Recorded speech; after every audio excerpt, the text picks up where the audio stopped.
Welcome back to Reel's Dissect the Question series. The best use of this video is to try to answer the question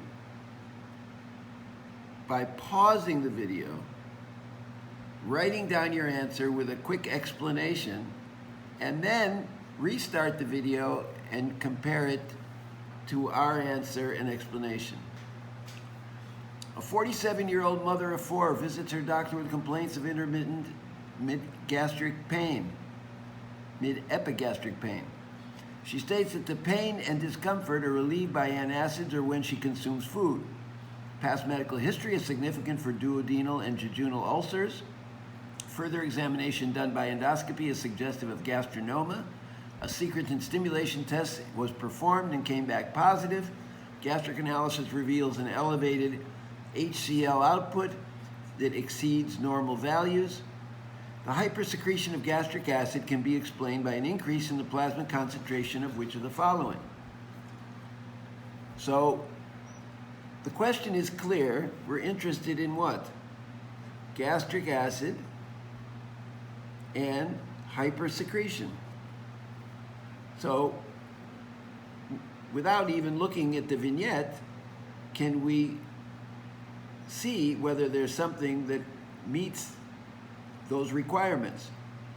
So gastric acid we know is stimulated from gastrin. So my first inclination is to select gastrin. Now, it's a secretin stimulation test. We have to be careful because secretin inhibits gastric secretion.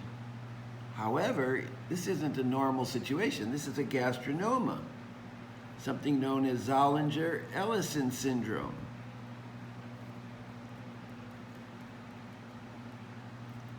So, what we know about that is that secretin in normal people has a small effect on inhibiting gastric secretion, but in people with Zollinger-Ellison, it actually stimulates gastric secretion. So we're looking for a stimulation of gastric secretion. Let's see if there's another answer that can match gastrin. Well, I look at histamine. Histamine can certainly stimulate acid secretion. And the secretin, of course, that we already have, should inhibit gastric secretion through gastrin. So that's not a direct effect. And in Zollinger-Ellison, it will stimulate gastric secretion and stimulate gastrin.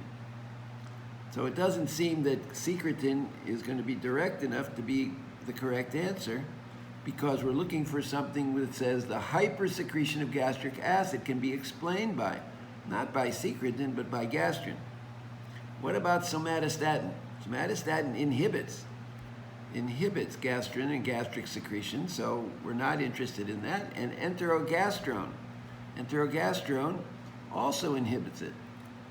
So if we remember our physiology, we have an esophagus here and a stomach here, and we know that the gastrin comes from G cells, gastrin cells, okay?